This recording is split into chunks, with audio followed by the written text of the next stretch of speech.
boy is at one of the top academy in the country. I did my research, top bowler as well. Today we're going to be unpacking a lot. I'm going to be finding out from the dad how his son was able to get into that top academy, what his boy routines are whilst he was still playing grassroots, also how he manages pressure, manages setback, and any advice for all my grassroots parents. So a lot to unpack. Make sure you grab your tea, your coffee, sit down nicely because you're going to be getting a lot of gems from this episode.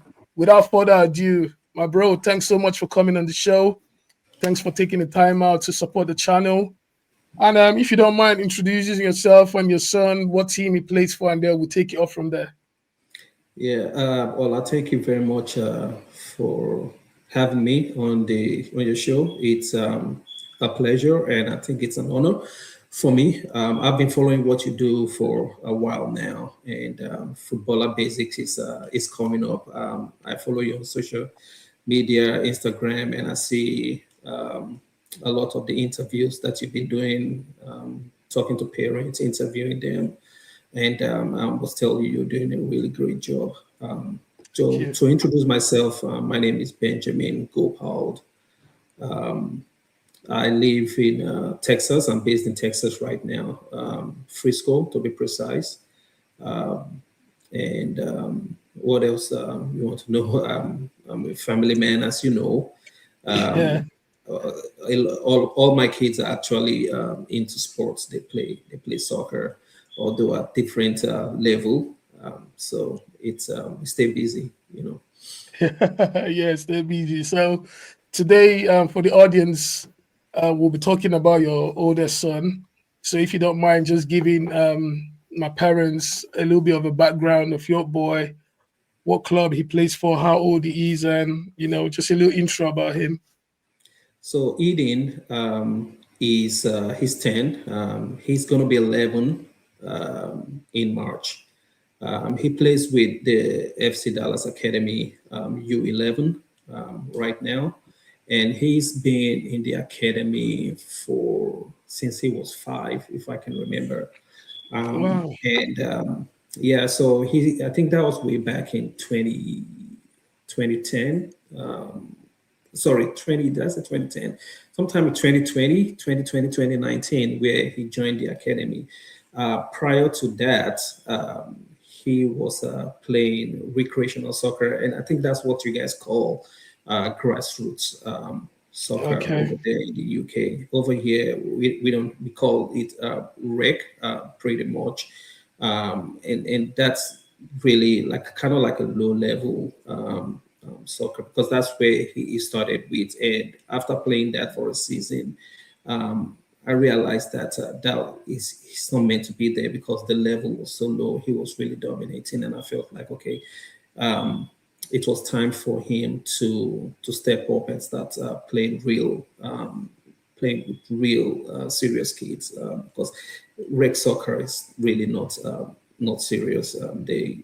The level is just low. So I moved him over through a referral from one of the parents, that we got to know,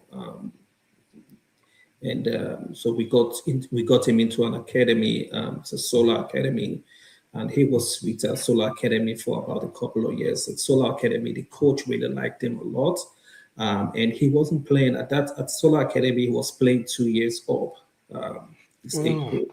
Yeah, so because he was playing with the 2013s, kids born 2013s at that time, and at the same time playing with the 2014s, just because of the level that he was, and but due to the distance and we just decided that okay, FC Dallas is closer to where we live at that point in time because we couldn't be doing that driving to practice at Solar. So we talked to one of the coaches at FC Dallas at that time, the coaching his age group, and asked if we could bring him in for an assessment, and he said it was okay. So he joined the academy at that time. It was during the middle of the season. He was just practicing with them. He wasn't really playing games at that time, oh, just practicing. But whenever there was games, we were still shuttling both the Solar Academy and FC Dallas.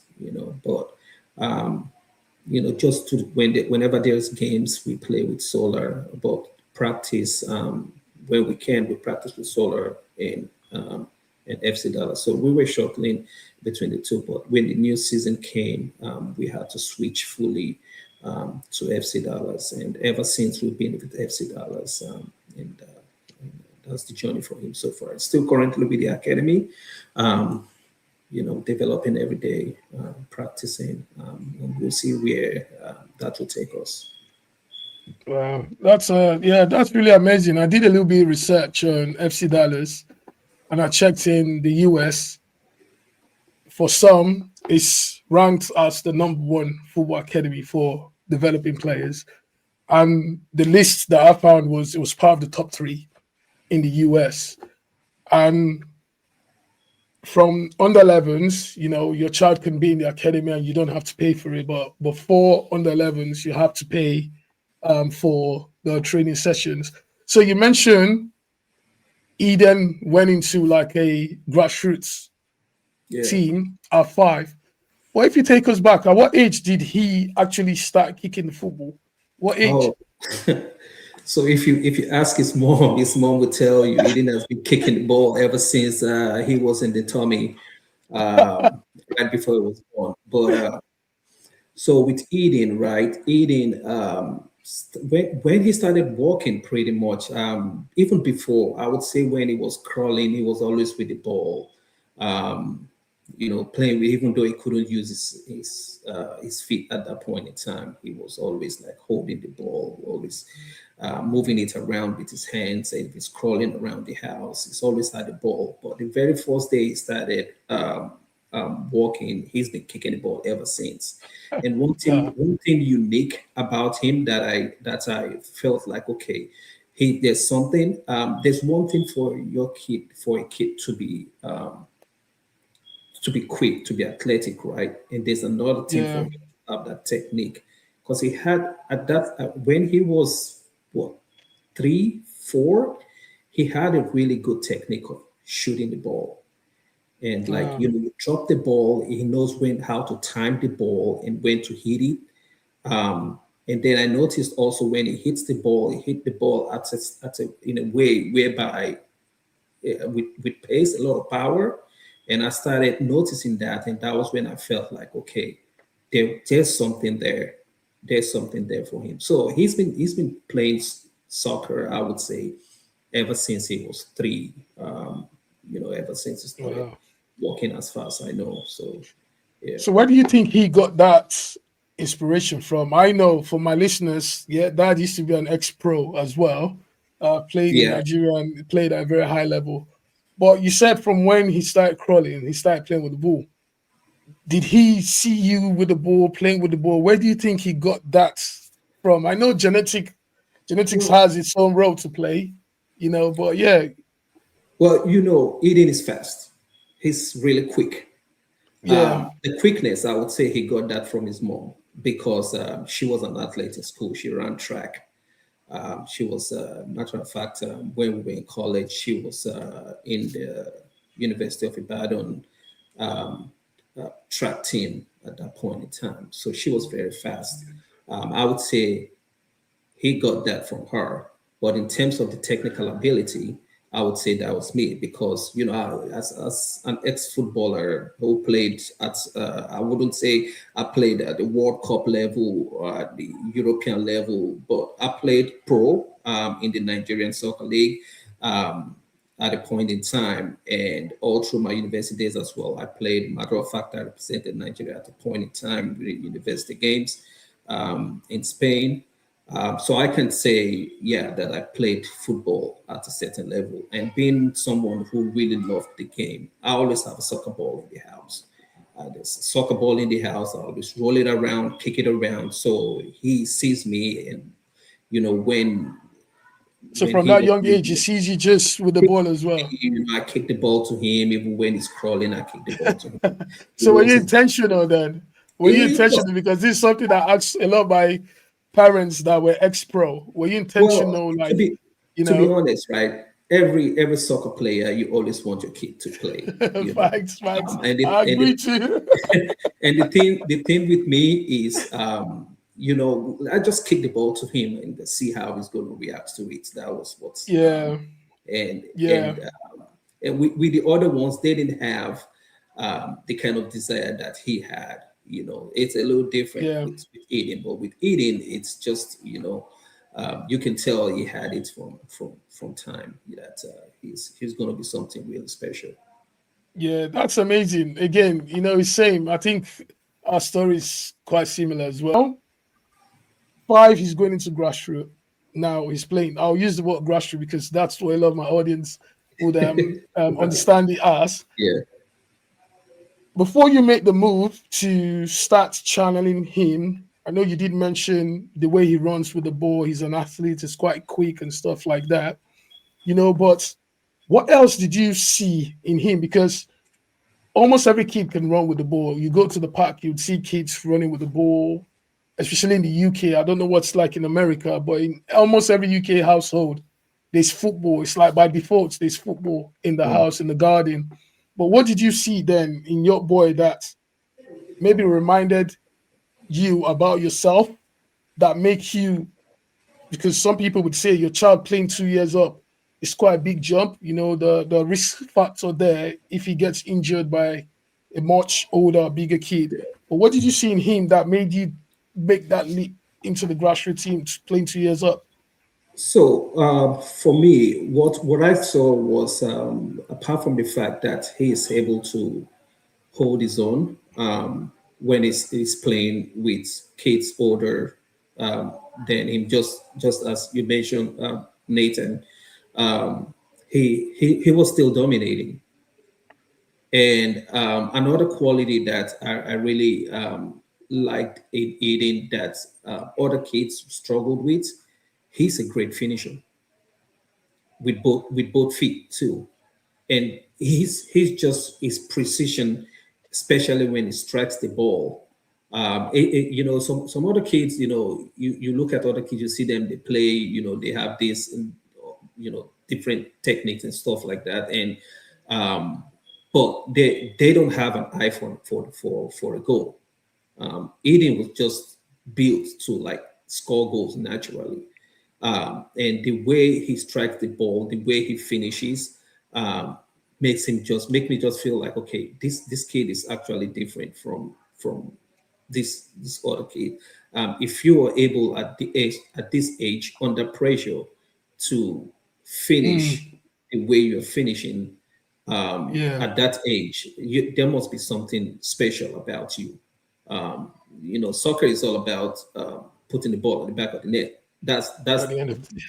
that's Yeah. at the end of the day. And if Facts. you're able to finish the way you're finishing under pressure Yeah. like that, then you got something really special. The rest of the stuff we can build, So Yeah. So in the UK, for example, when a kid is playing grassroots, you get scouts from multiple clubs that would come and watch tournaments or games to find kids which they could feel like are ready for an academy.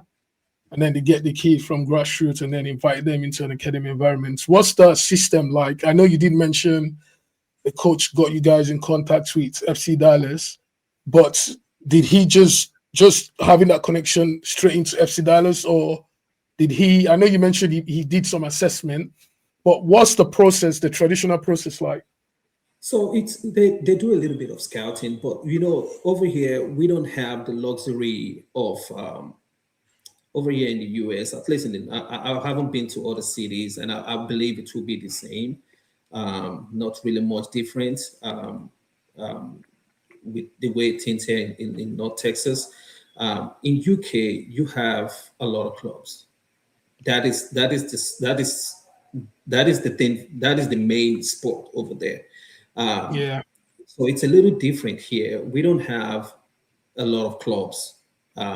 In London, for instance, you have the Fulhams, you have the Charltons, you have the West Ham, you have the Chelsea, the Arsenals. So the scouts are all over the place.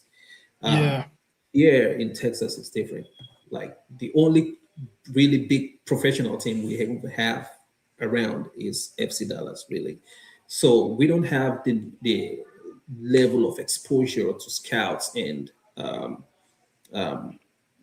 as you guys have Yeah. in the UK. So I'm not saying there aren't, there are, but it's not like a lot. And soccer has really not developed that big for you to start having scouts all over. Yeah. Every once in a while, you will see someone that says, "Hey, come play for my club, come play for my, for Yeah. my team, come play for my." They try to sell you their program, and but it's it's it's really a small community here.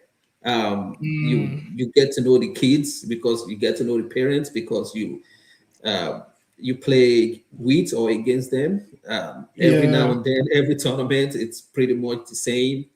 So you're already known by the time you play, say 3, 4, 5 tournaments in North Texas. They already get to know you. Like eating right now is really popular, especially around the age group, because it's played against or with almost every team, as far as I know, Yeah. in the Dallas Fort Worth area already. So he's really popular. So, but going back to your question in terms of scouting, um, I wouldn't say they are scouts. Maybe in basketball or in football, because those sports are a lot bigger. You get to Yeah. see more scouts come around, but not in soccer yet. So it's a little different here. Although once in a while you get to say a coach who likes you, and they Yeah. approach you to come play for them. That's it. But in terms So of with like FC scout, Dallas, then could any so kid just go in there then on trials, or so how could a kid just playing grassroots have a chance to go into FC FC Dallas? Dallas does scouting. They do scouting. Yeah. But I would say majority of the scouting comes like when you're playing in the U13, U14 upwards. Okay. That's when they really go out and start doing a whole lot of Yeah. scouting, start looking for talent. Don't get me wrong. Even at this age, Eden is playing U11, U12. They still go around and tap players from from other academies and piss those Yeah. smaller clubs off. They still do that. The coaches do that. They talk to players, talk to parents. Hey, bring your kid to our academy. Try to sell them Yeah. their program and stuff like that. But when it comes to like when it comes to doing it at a higher level, it's when Yeah. you get to like kids from when you start playing the U14, U15. That's when I know sometimes Yeah. they go out of state and talk to players and try to bring them. Okay. Yeah, you know. So Um, just for my parents listening, then, so what sort of advice or what way would you say if there's a parent with a 7-year-old? Because from my check, you know, FC Dallas taking kids from younger ages, but parents might have to pay, up until U11. But for a novice parents that don't know, but they're seeing FC Dallas as the biggest club, and they're not sure on how they might be able to get their kid into the academy system, what would you recommend as a pathway then for them to, get their child into the system? Is there a local grassroots club, or do they need to go via website? What would you say? What would you There, recommend? there are grassroots clubs, and the grassroots clubs, the Rex. If you want your kid to play like serious like soccer, not playing around, because when I mean playing around, I mean playing like at the top level. You have to Yeah. find your kid into one of these academy. There are so many ways that you can do that. There are different academies around, like especially in the North Texas. I'll always come back to North Texas because this is where I live, and I'm very familiar with the way, at least to a certain level, to the way things work over here in North Texas. I'm not sure Yeah. how other cities, and when it comes to academy soccer, Texas is very competitive. North Texas, we have some of the quality teams here. Okay. So I'm gonna any one time I'm referencing, soccer, I'm gonna be talking based off of my knowledge in the North Texas area. So there are clubs around. There are different clubs around, and they host, they host tryouts. They do Okay. assessments. So you find it's always easy. They have their websites. You can always go and reach out to the Okay. coaches. Just find information. They have their practice days. The coaches will let you know when to bring your kid in for an assessment. And a lot of times, they won't turn your kid back. If he's Oh, good, they would always find a way to. If he's good, they will find a way to put him in the program. If it's not at that level yet, um, they usually have like three, four, say for every age group, they have like lesson okay. team. They've They got will always find levels. a program. Yeah, because they Okay. will want to send the kid away. They usually don't want to Yeah. send the kid away. They just find a level to put you and try to work you up if and see how it goes. If in the future your kids start getting better and is good enough to play at the upper level, they will move him. But the thing is, as you mentioned, it's as long as you're able to afford it, because it's not going to be free. They would have coaches at that level where your kids are; they have to pay them. So it's up to you. But when you start getting to the academy, like with FC Dallas, I think they had the academy or pre-academy start maybe at U10. U10 from that 11. point, you Yeah. don't get to, parents don't pay. They take care of the kids, provide Yeah. kids the uniforms, jerseys, and all that stuff for them at that level. Now, when he then took the assessment, just for my parent, then what did that look like? What were they assessing him on? So he was always coming to training. I was because I already knew he was gonna he was gonna make it anyways, because when you watch him um, practice every day with the other kids. I don't know how it is in UK there. I think you mentioned to me. I don't know if they allowed you guys to see them train during training. Over here, it's you have access to see them train every day, and when you see him, the way he competes with other kids, the way he plays, you can tell like his level is above every other kid. And I didn't have any problem or any kind of doubts that he was going to make the team at that time. So he practiced with them for a few months, and after that, because it was almost like I said, it was almost the towards the end of the season anyway. So he was just with them practicing, and at the start of the new season, I got the email from the club and the coach with an email saying that okay, that he made the academy and he was going to be registered into the program with the new season, and they sent a link where we had to go in and register as a player, and from then on, he's been with the academy ever since then, um, playing games. And although at that time he was what U7, so we were paying, we had to pay, um, out of pocket. Hmm. But at the time Yeah. at the time, because even the tournaments you pay for your jerseys, they send you a link where you have to go purchase the jerseys. They tell you Yeah. what jerseys to purchase. And then you go, you purchase the jerseys. When there's a tournament, we still have to pay for the tournament. Based on the fee, the registration fee for the tournament, and the Yeah. number of players you have in the team, they have a way to split the funds for everyone to to to to pay their part. And the same thing with the leagues as well. So, um, but when he became a proper academy player, all that stopped. The jerseys were provided, the kits, training kits, and all that were provided by the club. So, and it's to me it's kind of strange But it is what it is. That's how it is over here. But with the assessment, what sort of things were they doing from your own observation to qualify Eden? Yeah, you said just watching him compared to the other kids, you were sure that he was gonna make the trials. But with the assessment, just so my parents listening, they can prepare their child before coming in, because even here in the UK, some parents just take their child straight into an academy, and as soon as the kid is going in, the kid don't pass the trials and the kid is out.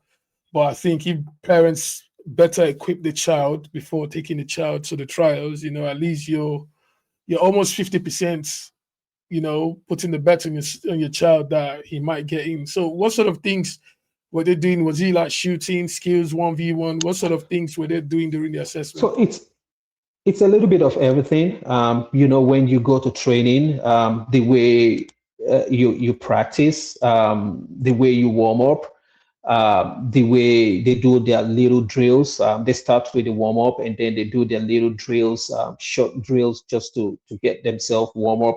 Few short passes here and there, movements. They tell you certain drills, and they look at you, how you're doing it. Are some kids are, they do it better than other kids, because it depends on how long you've been playing the game.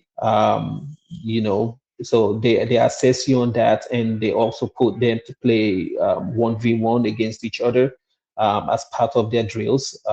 They do their 1v1s against each other, and then they do shooting drills. And after, they put them in they split them into different groups, whereby they play small-sided games against each other. The coaches look at them, and this is not like a one-day trial thing. The trials can go on for, depending on the level that you are, it can go on for about a couple of weeks. Sometimes it goes even as far as months. So, and even in between that time, they still play games. They play scrimmages, friendly games, within each other and with other clubs, and they assess them, based on that. So it's not like a 1 day or 2 day thing where kids come and they assess you over a period of time. If we're going to, I know you mentioned, Eden went in on the trials and you saw that you were confident that he was going to make it in the group. But we know, like, you can't just take a kid and just go in to trials. Like, FC Dallas is, from my research, the #1 club in the US for producing players and a top academy. So for Eden to go there, what were you doing with him before he even went there? Because some parents could have athletes, their child is fast and the child is strong, but we know that's not going to be enough. So he has to have some level of competence in manipulating the ball, moving the ball, and stuff like that. So for you, how did you prepare him to the level where he is signed up straight off with FC Dallas? What were you doing with him even whilst he was at grassroots? So I mean, he just play, every day. Touch the ball, just play, whichever way, any opportunity you get to play, just play. But try to tell him, just touch the ball every day. You get opportunity to play, just go out and play. So we're always in the backyard, and the thing about Eden is, he loves to play. He doesn't even like anything organized. At that point, when he was younger, he didn't like any, like, the soccer drills. I remember anytime I go to the backyard and say, okay, let me try to, teach you one or two things, drills and stuff like that. He doesn't want to do it. He just want to go one-on-one with me every time. He just like, okay, that is your goal. This is my goal. I'm going to defend my goal, and I'm going to try to score against you. Let's just do that. I don't want to do drills. I don't want to do techie. I don't want to do none of that. I just want to go 1v1, or you go over there. Let me shoot. Start shooting. You be the goalie and let me start shooting. So that's all he wanted to do, and Yeah. he was, now that he's gotten older, he understands, we have to do these drills sometimes. So he has changed. So, but back then, what we were doing, we were just going to the backyard and just playing free every time he gets the chance to, because there are some other there we don't have a lot of parks, or soccer, Oh, parks like you guys have in the UK. Though there are some places, people will have like facilities where they have like soccer program. People go there to play soccer and stuff like that. We happen to live in an area where there are few um, um, facilities like okay. that. And in these facilities, you see a lot of the kids. They host programs sometimes where they just allow the kids to just come and play free, especially on Sundays. So we were doing that as well. You just go and play, and they put you guys into little teams. If they beat your team, Yeah. you go out and sit down. The next team come in. So if your team keep winning, you stay on and keep playing. Oh, If you guys keep nice. winning, that's fine. So yeah, so it was kind of like a free. Winner So stays. I take him to, like, yeah, winner stays, stuff like that. So I take him there, we just play in the house, just play soccer. Yeah, play every time we touch the ball. So that's how. Those are the things that we were doing at that point, just to make sure that he stays ready. And every once in a while, I try to um, give him one or two advices, because he tends to be sometimes like. The thing about him, he plays a lot. He likes to have fun wherever he goes. Sometimes the fun gets too much, where it becomes like really distracting. Some coach, they like it from him because they feel like he's free, Yeah. and like, he's always happy, and which is good. But sometimes it can become distracting, and those are the things that I try to make him. Maybe I think now thinking about it, maybe I push him a little bit too hard, because I try to make him to be an adult player when he's not. But what I'm trying to say is, back then I remember, telling him, he has to start being serious. I always want him to be um, like the leader of the group, because you look at him, you see that he's more experienced. He should be the one showing the example to other kids and stuff like that. And this kid just want to have fun. He Yeah. just want to be out there and be himself. Me telling him that, no, you should do this, you should do that, you should be the leader. That's not him. If Yeah. that's not him, that's not him. So he just want to go there and play soccer and have fun, and you know so basically those are the things that we were just doing at that point in So time. did you get um, any, did he have any separate like one-on-one, one-to-one coach? Was he doing any sort of like one-to-one activities? to be frank with you, Eden didn't like. I tried to sign him up to a couple of places, but he didn't like it. And I must tell you the reason why he didn't like it. Eden is the kind of kid that if he goes somewhere and he feels like someone is doing something better than him, he's just shut down. So I remember we signed him up we signed him up to initially when he was younger to do skills, the tech skills. He got there. He didn't want to do it because at that time that was when he just started, the tech thing, wanting to get into being techie, and he didn't like it. He didn't sign him up. But I changed him from that program. I took him to another program where all he does was just shooting. There's a facility not too far from my house called Toka. They have these machines that shoot the ball in different kind of ways. It's kind Yeah. of like it's automated.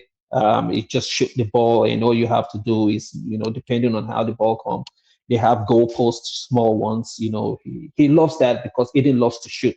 He just loves to shoot the ball. So he just loved doing that. He did that for a while, and after a period of time, I moved him back to go and start doing tech because at that time he got a little bit more confident about his tech skills. When Yeah. we went back there, he started doing that, and he liked it. Now he doesn't have any problem with it.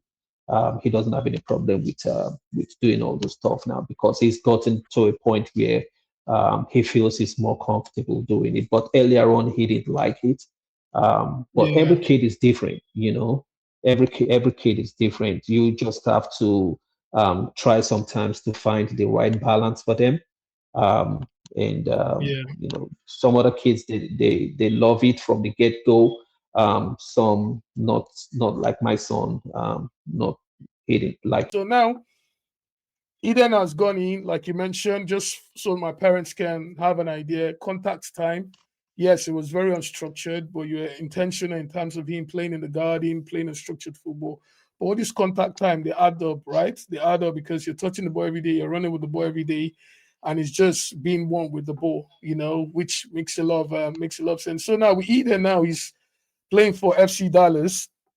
He's gone in, he's made the trials, and he's playing. So for you, what would you say differentiates players now, in your own opinion, the players that are at the academy and the players that are still playing grassroots football? Were you surprised with the level of the players at FC Dallas when Eden Uh, went in? What was it take? it's a big difference. The first thing for me is the nature of competitiveness in them. Um, the pace of the game, definitely, it's different, and the way they compete against each other is different. Their mentality in the game is different. Even down to even up to the coaches as well. With the way they practice, you can tell, like when you go to a certain club, even with the pros, right? And say you go to Real Madrid and you see the way they practice. Say someone who moved from a small team. Let's say no, not to disrespect any club now. When you're moving from certain level to another level, the way they train, the way the players, they carry themselves professionally and stuff like that. Yeah, The pace of their training and stuff like that. They take things seriously at that level. Even the way the coaches interact with them before and after every practice, this is different. The pace of the game is different. It's faster. These kids, they understand the game better. The way they pass, the way they move the ball around. Everyone is playing at that high level. So with that, it's very clear. When you're playing at that level, you have to bring your A game every day. There is no, because there's this other kid that is in the bench that is trying to take your spot. You know, and you get to a point. They are bringing kids from other academies. They are not just bringing them. They are not just bringing them to the academy. They are also trying to take a spot. So every day at practice, you have to make sure that you're putting in effort. If you're not putting in effort, you get called out by the coach. They don't let you get away with complacency, or you being passive during practice or during games. You feel like you can, they call you out every time that you're not doing what you're supposed to do. They don't let you get away with any kind of thing. So at that point, okay, you can see the difference. On like in the academy, it's just everyone just doing whatever they like, and even the level of play, it's really low. So when you're in the academy, you have to take it. You have to take it a little more seriously, because if you don't, they will just bring somebody to replace you. since FC Dallas Yeah, go ahead. has all these different tiers of levels for players to come in, then what's the benefits of being at the top level? What benefits do the players at the top level? What do they enjoy? What's You get more opportunities. You get more opportunities, and this is because you're playing against The tournaments, the different tournaments that you play, the league that you play, you're going to be playing against the top players from other teams. You're getting the best coaches. You're getting the best attention from the clubs, because trust me, the clubs, they know those kids. They are paying attention to that elite group. They will pay attention first to that elite group before they start looking at kids from from the other group. When they have major tournaments or opportunities to go compete um, outside the states, outside the country, those kids, they're the ones that they're going to be selected first. They're going to be in the team. They're going to have to pick them first, because those are actually technically, those are the academy players. So those are the ones that are getting all the attention from the club. Um, when you get attention of the club, they're taking you guys out for tournaments to go compete with other kids from other regions. It's only going to make you guys better. Um, so those are the opportunities. Apart from the fact that you are not paying anything out of your pocket in terms of kits and all that stuff. The fact that they actually put you guys with the best coaches in the academy, working with the best people in the academy. They are paying more attention to you guys. And you also have some other small benefits, like get to see the doctors, if the physios and stuff like that. When you get injured, you get the opportunity to work with those people. Yeah, To yeah, very important. And like you mentioned, the player have to always bring their A game, or else they could get dropped. In the UK, we use the word released, because in some cases there's nowhere to fall down to. You're out of the club. But then some people would say there's so much pressure on a child, and for parents that have got kids playing academy football, you're literally stealing the child's childhood. What would you say to a comment like that, when parents are saying this academy football lifestyle, the pressure is too much, the child is not being a child, let the child be a child, you're stripping away the child's childhood. What would you say to such comments? What's your take on that? they shouldn't even be playing soccer in the first place, because if everything comes with pressure, right? Everything Yeah, comes with pressure. Um, because it's, to me, when you and sometimes, to be fair, I get why they say that. Everyone to its own. Who am I to tell a parent, that how to treat their child, or how, or what they feel, right? But for me, it just I try to create a balance. I've pushed it in before. I don't know if I actually mentioned that to you sometimes. There was a time after a game that was like 2-3 years ago. After his game, I was like talking to him, because they won the game and he scored goals, but I wanted more from him. There were some things that he did in the game that I didn't like, and I tried to point that out after the game, and he just started crying, um, telling me that I only look out at the negative part of his game. And to me, that was an eye opener. But ever since that time, I try to create a balance, anytime. But pressure it comes with the game. If you want them to play at the top level, there's going to be pressure. So if they cannot deal with it, if they don't get used to it now, how are they going to be able to survive when they make it to the pro? It's part of the game. And from my part of the world where I'm from, I'm an African, and you know how, we always face pressure. We have to be able to face pressure.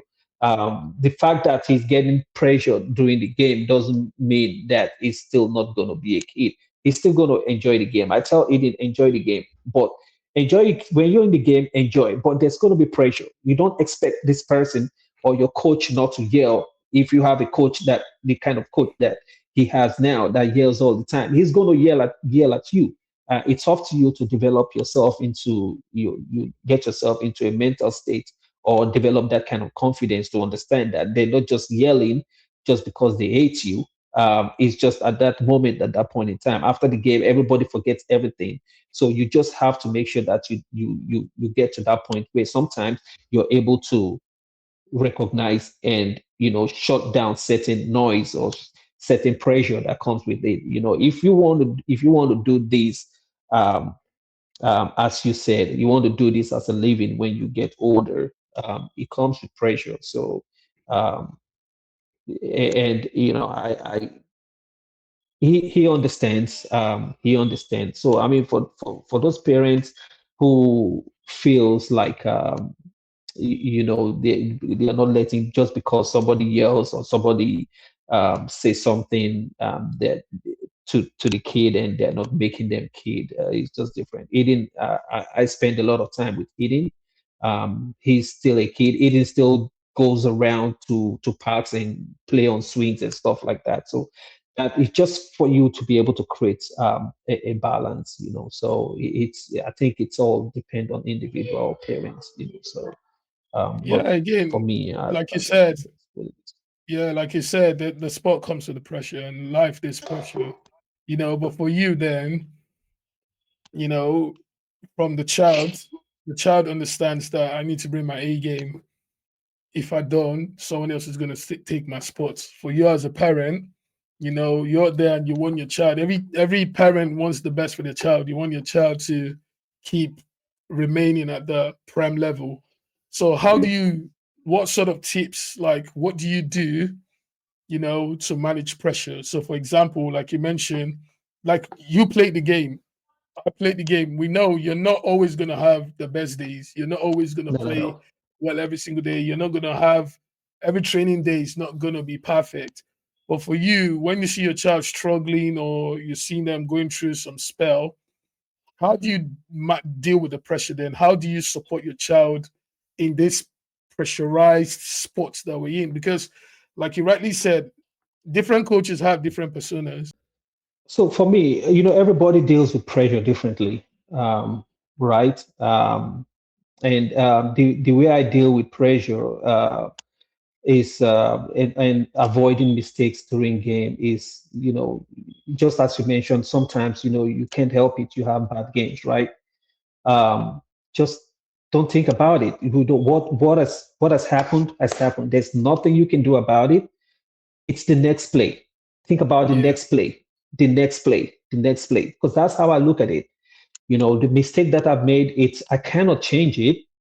It's always the next play. That's the most important thing for me. So I always look at the next play, and try not to beat yourself too much.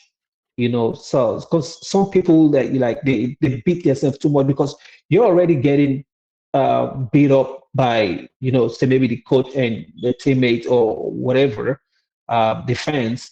So there's no point you beating yourself up. You just have to keep working and believing, having that self belief, and always you always look forward to the next game. You have a bad game, not shake it off. I tell Eden every time. Sometimes they lose the game, he cries. And I ask him, there's no point crying now because you cannot change it. What you got to do, you just go home and during the drive home, you think about like what you think you could have done better, and you try to fix it because there's another game coming up. That's another opportunity for you to fix whatever mistakes, or errors or whatever it is that you didn't do right in this game. Because crying now is not just gonna it's not gonna change anything. You just have to start getting to that point where you start thinking more about how to get better. Whatever you didn't do in this game, you try to fix it in the next game, and you work on your game. Every game is going to be different. Every game is going to be different. Sometimes you play well, sometimes you don't play well. On the days that you play well, fine. You can go happy. On the days that you don't do well, you can always reflect on it and see what you can do better, because there's always another opportunity. So don't even think about it. Don't think about it too much. Just on to the next play. That's what it is. So, Yeah, that's amazing. Again, like you rightly said, it's just I think I saw a podcast from Mosella, and it said football is like 10%. The battle is 90% mental. And when they say less than 1% make it football, it's not because of the technique or if the player is good. It's what's going on in your head when things don't go your way. How can you bounce back from setbacks and stuff like that? So, like you rightly said, we can't get the past back. We can only think about the future or what can do better. And it keeps the kids at ease because some parents, they don't even know, they don't allow themselves to think about the game next week. They just want to kill the yeah, child in the car on the way home. You've done this wrong, you've done this wrong, you've done this wrong. And for most of the kids playing, yeah, they're still young. And I say to my son, look at the World Cup. Messi missed the penalty. That's on the biggest stage. Argentina have never won the World Cup before, but it was still brave to go and take the penalty again. And I said, if Messi can miss a penalty, he trains every day, he's won 8 Ballon d'Or, then who are you not yeah, to make a mistake? So when you make a mistake, just think about what I could have done better. And we go again next week. You're not playing to be a champion now. You're training and playing for your club to improve. And that's just what Trump put in his head. So when you make a mistake, just know that you've got next week to learn from it. So for you now, you've found a way to deal with pressure. But like we know, I know Eden is still very young, but has Eden had any sort of setbacks during his journey? It could be from grassroots all the way, or even at his time now at FC Dallas. Has he had any sort of like setbacks that he had to bounce back from? um so setbacks, that's a good question. um so when we talk of setback, right, there was a time that he was really low on confidence. That's the only time that I can think, like, that uh he had a setback, and that's the only setback I can think of, because I was trying to think of, see, was there a point in time where maybe he didn't make a team. But there hasn't been, unfortunately, there hasn't been any time. So the only thing I can think of right now is, there was time that he was really, really low on confidence. Always telling him at that time that, because the thing with him, he was always scared of making mistakes, right? He doesn't want to he doesn't want to be the one to lose the ball. He doesn't want to be the one to play a bad pass. And he doesn't want to be the one to lose the ball. So what I try to tell him is, you can't be playing scared. If you think of these things too much, you're gonna Mm. you that's why you're making these mistakes. If you play free, just go there and enjoy the game. Because if you keep thinking about, you don't want to make a mistake, because of that you play an easy pass, because of that you don't want to take risk, you're not impacting the game. Yeah, no, it's a mental kids, Yeah, kids that are like houses, start foundation, you're putting, building you're building maybe your first decking, you're doing the windows. You could, I tell my son, you can never be complete right now, because even Messi, the greatest players, if you check tomorrow, they're still training, there's something they always want to improve on. So there's always yep, going to be there's always going to be room for improvement, and the most important thing that I think a lot of parents neglect a lot is, yes, whilst we put a lot of emphasis into training, ball mastery, technique, finishing, and all this stuff, the key takeaway here is find a way to support your child's mentality, because mentality goes a long way. It goes a yeah. long. Okay, so just a few more questions, and moving on now from this now, like we know, how many days now that Eden is now at FC Dallas playing with the elite group, how many days is he training in a week with the club and then playing games? So the club right now, they train 3 times in a week. Each training session is about an hour and a half. Sometimes they go to an hour 45 minutes, depending on the coaching program that they have for that day.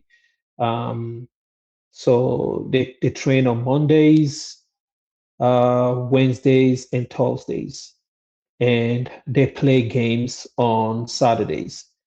Sometimes during the weekend, there might be tournaments or league games. They might have a game, two games over the weekend. It depends on what they have scheduled for them. But there are some weekends whereby they don't have anything. Like they train 3 days a week, and then definitely they play at least one game on the the weekend. weekend. Yeah. So besides these activities, then training 3 days a week, are you doing anything extra with him then to support Yeah, him? we do. We do. Besides, Yeah, we do. So before he used to he used to play for this kind of like a futsal. Futsal is like indoor soccer yeah, we do team. here as well. Yeah, And yeah, so they practice on days where FC Dallas don't practice, but we stopped playing with them because the club doesn't want us to do that anymore. So what we do now is I just get into the backyard and we do some drills and we do some shooting practice. I'm also trying to put him in a program now where they do some shooting drills. Um, but I just need to contact the guys and see what we can schedule.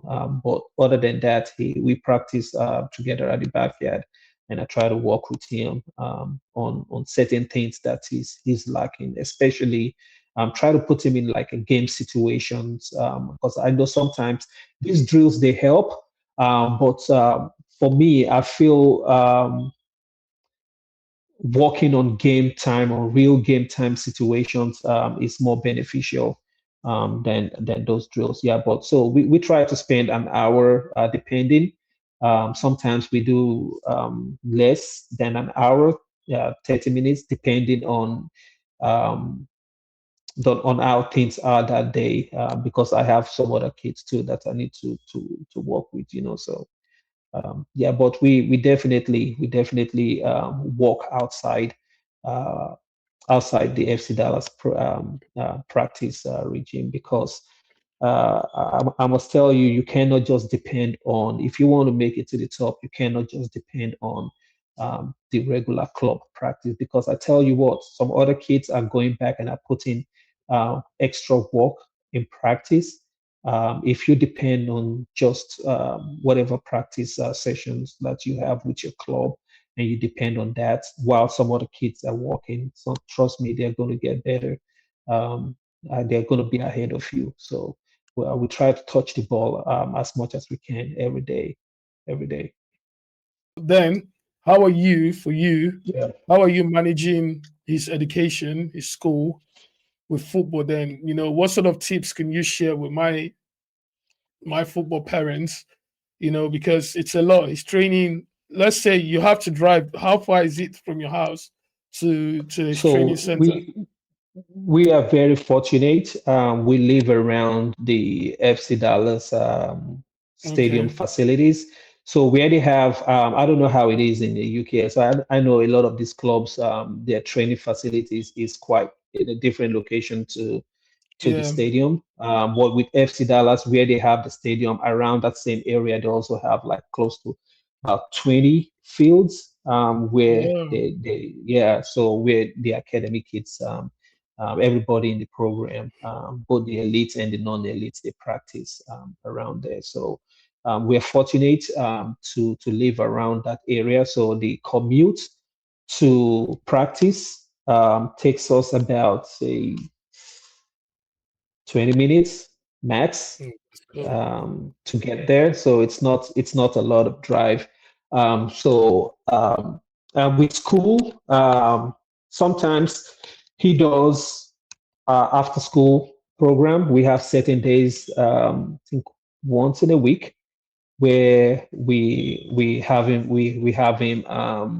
do after school work just to because for me education is key. Matter of fact, if I'm going to pick one thing between soccer and his education. Now his education comes first to me, and his mom also knows that. Even Eden is aware of that as well.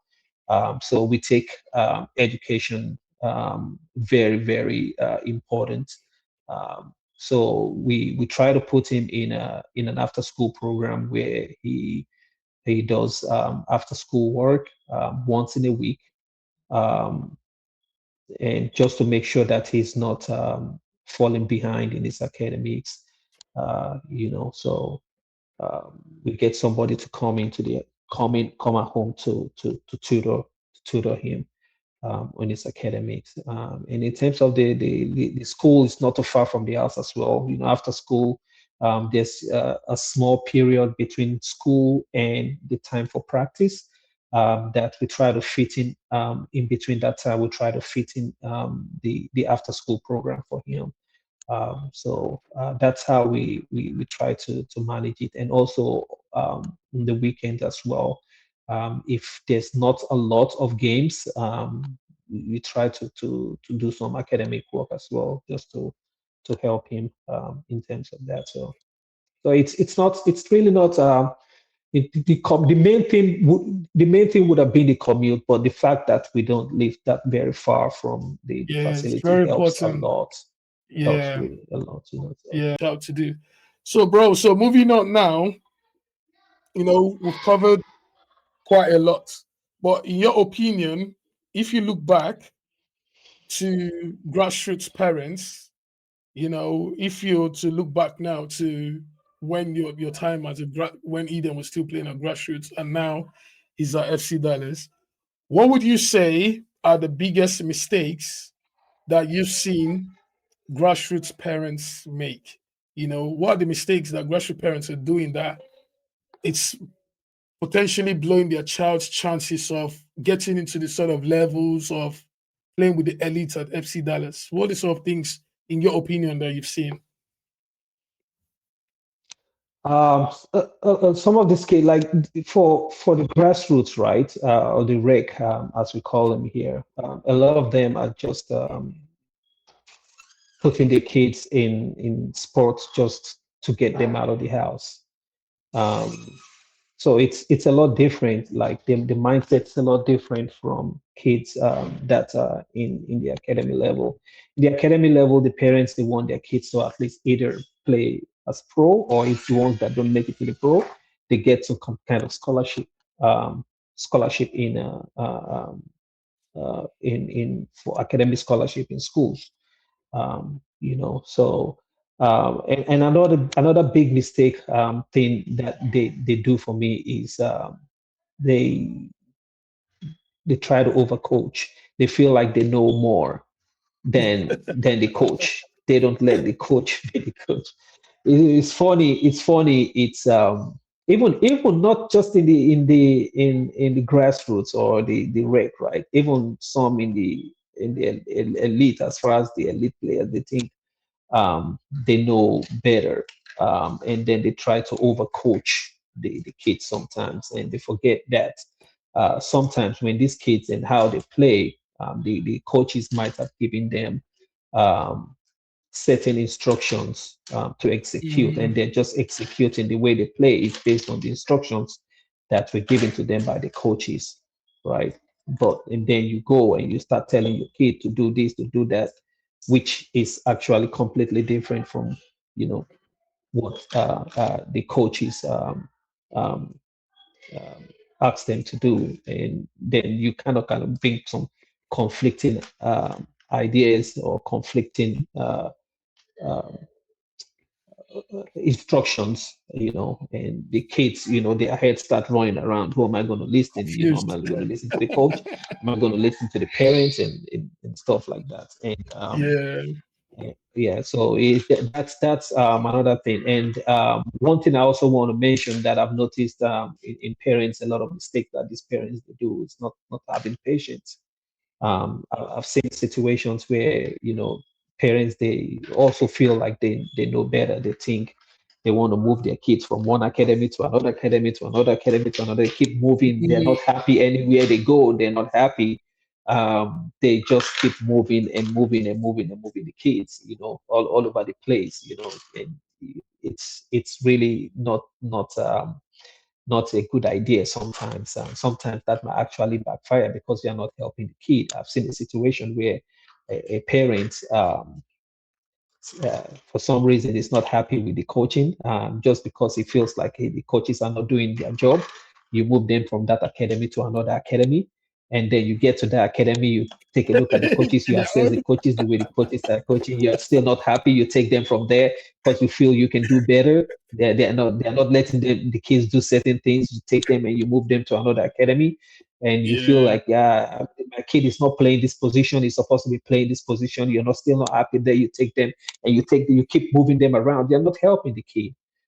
So that's a big mistake for that a lot of these parents they do, which I think they are not helping the kid. For me, I would say, I would advise parents to just be patient. And it's okay. Every kid, every parent, sometimes they are looking out for their kid, right? Yeah.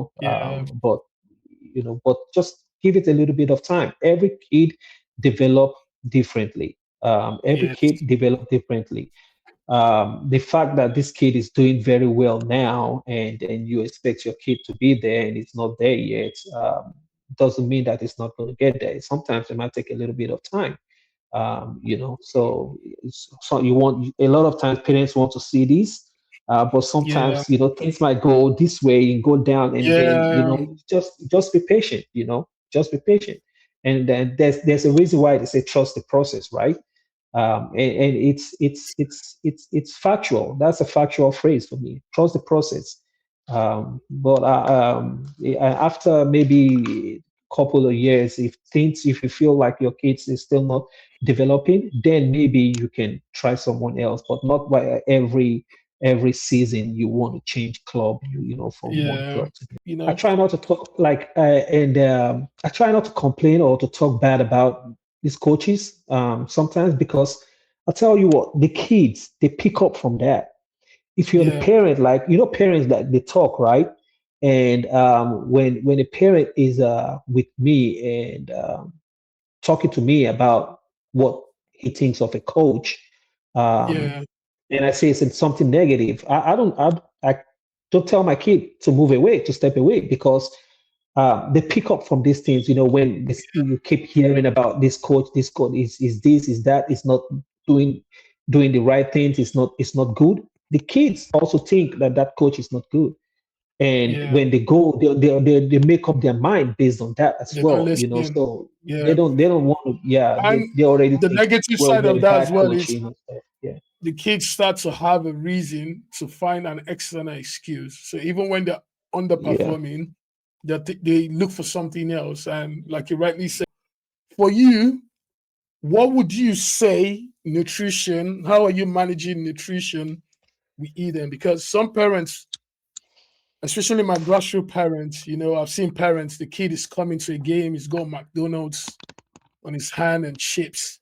And I'm like, God, how is this even Yeah, happening? But for you, I must tell you, we are still working on that one. We are still working yeah, on that one, and the reason why, but we're getting to a point now where we're paying more attention to that, because now he's playing in the U11, U12. Um, it's getting better. Eden is a very picky eater. He's not the kind of kid that eats anything that you put on the table for him. He's that spoiled. Um, he's really picky, and there are certain things that he eats. But we are working really hard, myself and his mom, to let him understand that, okay, he's getting to that point now, because what, he's 10, he's about to be 11. He's getting to that point now where we really have to take, because in the past we've let him getting away with a lot of stuff, but now I think I mentioned it to his mom this past December, that okay, we have to start paying more attention to his diet, and start changing some certain things and certain foods that he eats. He likes to eat burger. He likes the chips, the French fries. He loves it a lot. So we are still working on that. Yeah, because it's really getting to that point where you have to start paying attention to the kind of food that you eat, because certain foods slow you down. Eating Yeah, is fast, it's very fast, but I'm beginning to notice that he gets tired quickly, and that also has to do with his yeah, nutrition.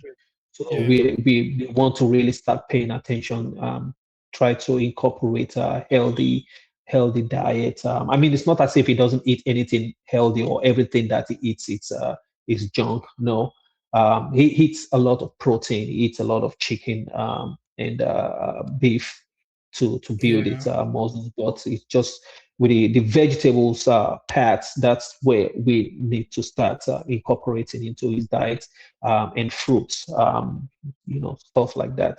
But yeah, so yeah. but it's something really important that we are actually trying to change in his diet, moving forward.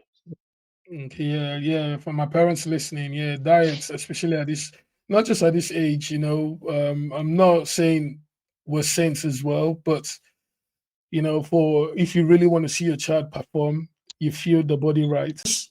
Almost my final questions before we wrap up, because we spent quite a long time today, and thanks so much for all the wisdom you've been sharing. But few more, Sure. just I think 2 or 3 more questions and we're done. What would you say then, in your own opinion, has been your biggest challenge transitioning from grassroots football to academy football? Biggest challenge for you as a parent, what would you say has been the biggest challenge for you in your own opinion? For me, just as I mentioned, I have other kids that are into sports. The biggest thing for me is haven't really been finding time um, for the other kids to pay attention to help them with with their with their own aspect, developing them in their own game, because the amount of time training and stuff like that, for eating, taking him to school, or picking him up from school, taking him to his own practice. The other kids, they still go to their own practice, but I really haven't had time to really, focus on their game, because of the amount of time Aiden spent on his own practice, because I have to be there. So unlike when he was in academy, it was in the rec during rec time, they only practice just once, once Yeah. in a week. So there's plenty of time to spend with the other kids. So the biggest thing for me is having time to help the other ones to get to the level where they needed to be. I try, but I don't think I've really done as good of a job, as I did with eating. And another thing is, it takes a lot of commitment, and also you need a lot of commitment financially as well. When he was in the earlier stages of playing in the academy football, um, with FC Dallas, because like I said, they play more tournaments, they play more, they play more league. Unlike the rec, they only play the rec league. I think it's seasonal, and after that's it. But with when it was at FC Dallas, they play additional tournaments and stuff like that. So those has actually been a challenge, because it takes a lot. It's a lot of commitment financially, In terms of to the price to be though able that you to help them. pay, just roughly, how much would you say, maybe on a monthly or annually, how much are you roughly, just as an estimate, would you say you're committing into this? Okay, so before they had that elite program where they don't have to pay anymore, Yeah. I think if I can remember, I was playing close to 1,500 every season per season. Wow. Yeah.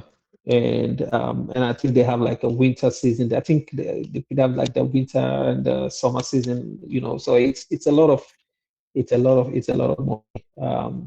And it even gets worse when the kids get older, because when you start playing U14, the money goes So you higher still have to pay. than that, yeah. So if you're not in the academy, in the club elite academy, and but you are Yeah. still in, an FC Dallas player where you're playing lesser, you even pay sometimes some even pay close to $3,000 Wow. per season. And trust me, they have parents. They have parents who do it. You know, Hmm. they have So for parents who you do it. now, There are what plenty of parents who do it actually.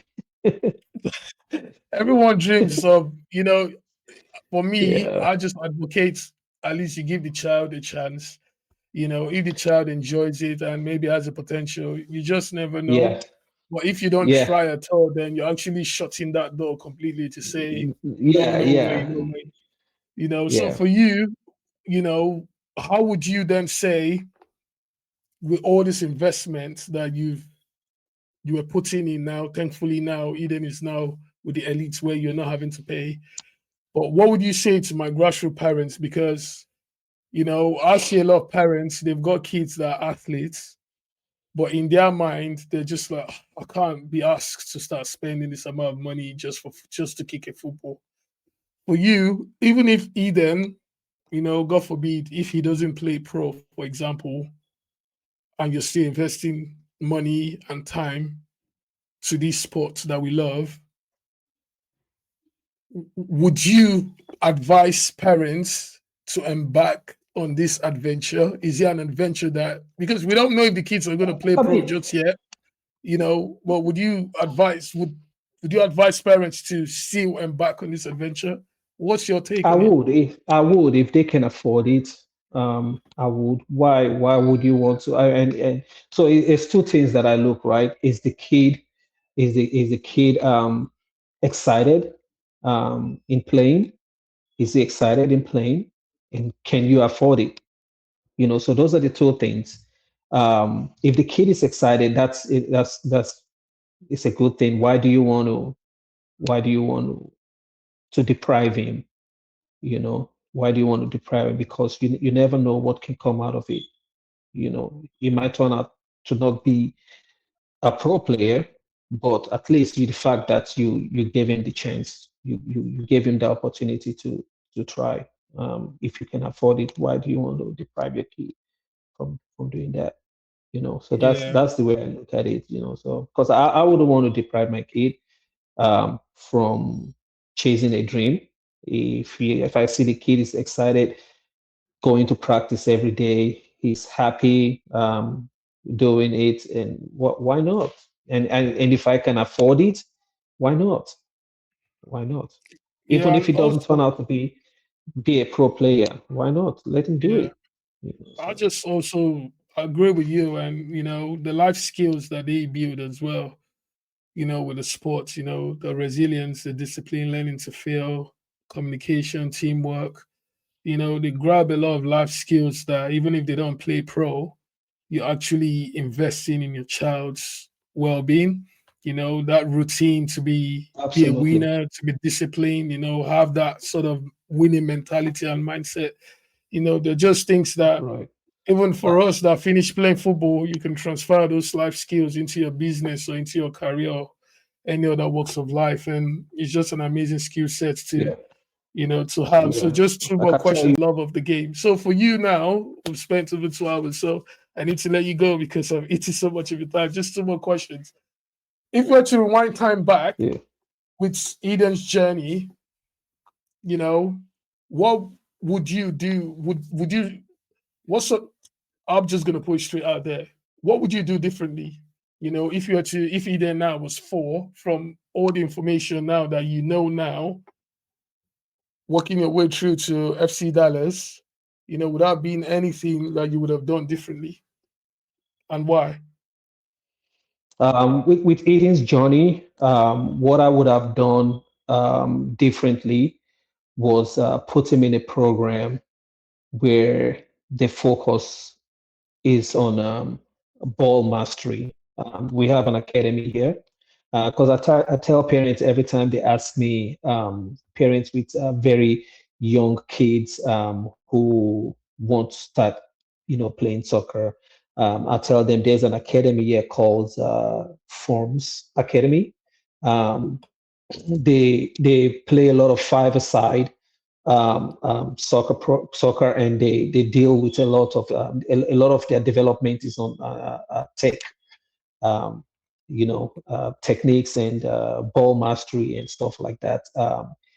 For me, if I'm supposed to if I'm going to do this all over again, I would have enrolled Eden into that program first, because Eden would have been a much better player, in my opinion, if he had started that program early.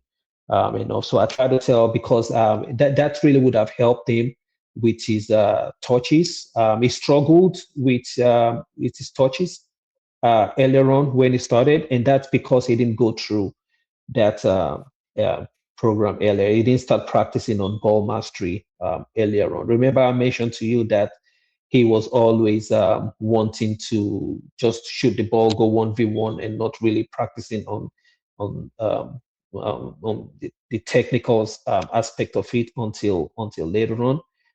The one thing that I would have done differently was to get him, and also I think I would have had him play other sports as well, maybe basketball or maybe football.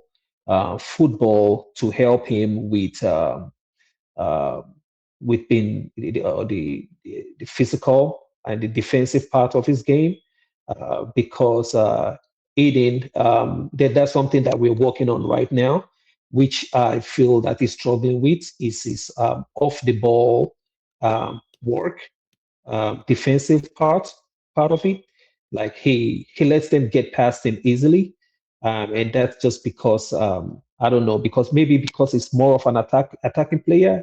He thinks like the defensive part, he doesn't really have to do that, and he doesn't really like a lot of contact. So football would have really helped him. When I mean football now, I mean American football. Um, Yeah, um, that would have really helped him a lot to be able to, to sacrifice his body sometimes and put your body on the line, and don't be afraid of being, contact or being hit. yeah, That really would have helped him. Or maybe basketball. Basketball in the times of, like, also because basketball also you play is a little tight space.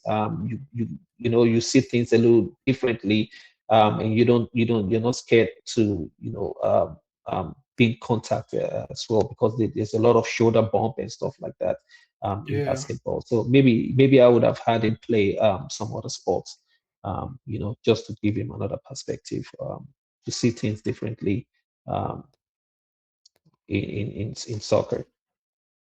yeah. Those are amazing points. Yeah, it's true, and for all my parents listening, if you don't understand what ball mastery just means being able to manipulate the ball different ways with both feet, right foot, left foot. And what that would help the player is especially from a young age. I spoke to Lewis Kelly for about 2 hours, and I'm so upset that I didn't have my cameras when I went to that event. And when I asked him, if you had to take time back, what would you do differently? He said, when I was younger, I would have done a lot more ball mastery exercises, because when you get older and they get that growth spurt from 15, when you start losing the coordination, the balance and stuff, he said this is the only thing that saved him, you know. And he just said, I wished I did a lot more when I was younger. So he just said to my son, you know, keep spending as much time with the ball, learn all the tricks. Some you might not use in real game scenarios, but it's just going to make you more comfortable when the ball comes to your feet. You're not thinking about what you're going to do. Your brain just get you out of the situation. So for my parents, like Eden's dad said, invest in those ball mastery. If your child is between the age of 4 to 13, 14, please overload your child with as much time doing ball mastery exercises. And yes, do multi sports that relates to that can give them an additional benefits, with their footballing journey. And final question, bro. Step by step this time now, you played the game. Your son is a top baller. I know we as parents, sometimes for our kids, highest critic, right? I know you want Eden, to win the tackle, make contact with the ball, you want him to read the game. If I was to watch him, or other parents will be wishing Eden was their son. Just the same way some parents will say, so sometimes I start to train myself to see a lot of the stuff. They say as a player, know your strength, sharpen your strength. So if you're good at being players, learn to be players a lot. If you're a goal scorer, learn to score more goals, and then you can start developing on your weaknesses as well. So we as our kids' biggest critic, some other kids were hoping or might be hoping that Eden was their son, but here we are. So step by step, if for my parents to develop their child, if they've got an athlete at home, the kid is 4 or 5, I just want you to share the blueprints on how a parent, step by step, can support their child, develop their child upward way that they can get into FC Dallas, for example. And in the UK, FC Dallas is just equivalent to an academy anyway in the UK. So the process is still the same, because if you guys were to relocate to the UK now, Eden is going to play for an academy in the UK. So the process stays the same. So I just want you to, in practical terms, step by step, just advise my parents. Once you know your child is an athlete, loves the game, this are the sort of things that you should be doing to prepare your child for an academic experience. You can take it away. So, I mean, the first thing first is you have to, if you have to be able to identify, if your son has the talent, so that way at least you know what kind of level to start him off with. If you don't think he's there yet, I think it's always good for you to have them play rec. Rec is good. I'm not saying it's not good, but when they play in the rec, you understand when they stand out. If you feel like they stand out, then it's I think then you have to take the next step of trying to get them to a proper academy. The academies around, you have the Solar Academy, you have Supra. There's so many academies around. All you have to do is get online and try to search for the ones and talk to parents around as well. If you talk to parents around, you will be able to know from other parents, which academy best fits your kid, and then you contact the coach and have them assess your kid. Once they assess your kid, that will give you the opportunity to know where they put your kid, where you think or where they think best suits your kid, and then you have to stay committed as well. Because academy soccer, there's a lot of commitments, there's a lot of time on the road, there's a lot of money involved, to buy uniforms and to travel from tournaments to tournaments, to league games, and you have to make sure that you make time to take this kid to practice. You can't have them be missing practice. Practice is important. If they don't go to practice, they cannot get better. And unfortunately, the way it is here, sometimes they even play games on Sunday mornings, because I know there are parents out there who they feel that they're Christians, and they have to be in church on Sundays, and because of that they don't want to miss games and stuff like that. When you're playing, when you're in it, you're in it. I remember when Eden was about to get started. I have a friend of mine who, my phone is about to go dead. Give me a second here. I have a friend of mine whose kid played soccer together when we were younger, and this kid was in the academy, and he mentioned to me that it takes a lot of commitment, and I thought he was joking. I was like, okay, what kind of commitment? You may be talking about commitment. I didn't know the level of commitment he was talking about, because he's been there. He mentioned, yeah, Ben, you have to be committed to this thing. And I thought, okay, well, yeah, what kind of commitment, So, and then also the coach mentioned to me at the time that the very first conversation that I had with Aiden's coach at FC Dallas when we were about to come in, well, he told me, and that was after Aiden made the team. He called me and told me that, hey, you got to be committed. And I'm like, okay, well, these guys keep mentioning commitments, and what are they talking about commitments? So not until when I'm in it, I kind of like realized the level of commitment that they were talking about, because Yeah. you can't afford to make excuses when it's time for practice. You say you're tired, you cannot bring the kid to practice. It's not helping anybody. It's not helping the team. Or maybe there are games and you're gonna miss the game, and you didn't let the coaches know. You're tired. You cannot bring them to games. It doesn't work that way. So when you're in it, you're in it. So that's what I can say. And then financially as well, you have to um, you have to be able to stay committed financially as well, because like I mentioned, um, the changes is to almost every season. So you just have to make Right. sure, you don't want your kid, to be the one not to have jerseys, right? So and these kids they grow every day. They change shoes as well, their Bro, boots. tell You got to buy me, them tell boots me. and stuff like that. So um, yeah, I think that's pretty much it. It's a lot of commitment when you're in there. Yeah, that's amazing. That's amazing, bro. Thanks so much for sharing. For all my parents, make sure you leave in the comment and say a big thank you to Eden's dad. A lot has been shared, a lot have been unpacked here. You might have to start the video back and rewatch it so that you can just capture a lot of information that has been shared. But yeah, once again, bro, thank you so much for coming on. It's a Yeah, pleasure to have you share your experience. Even myself, I've learned a couple of things as well from your wisdom. So thank you so much. Hopefully, we get to see you guys in the UK, and I yeah, might have time yeah. to have sessions we Eden as well. But yeah, Right. thank you so much for your time, and Yeah, yeah. No, yeah, thank you for having me. It's been a pleasure. Hopefully we can do this again sometime. You sure, know, yeah, for when the sure. kids and we'll talk about where they are, Yeah, Facts, so facts. it's Yeah, been a yeah. pleasure. It's been a pleasure. The A same pleasure. year, same year. Amazing. All right. Thank you so much. And everyone, until the All right. next episode, Footballer Basics here once again. Peace.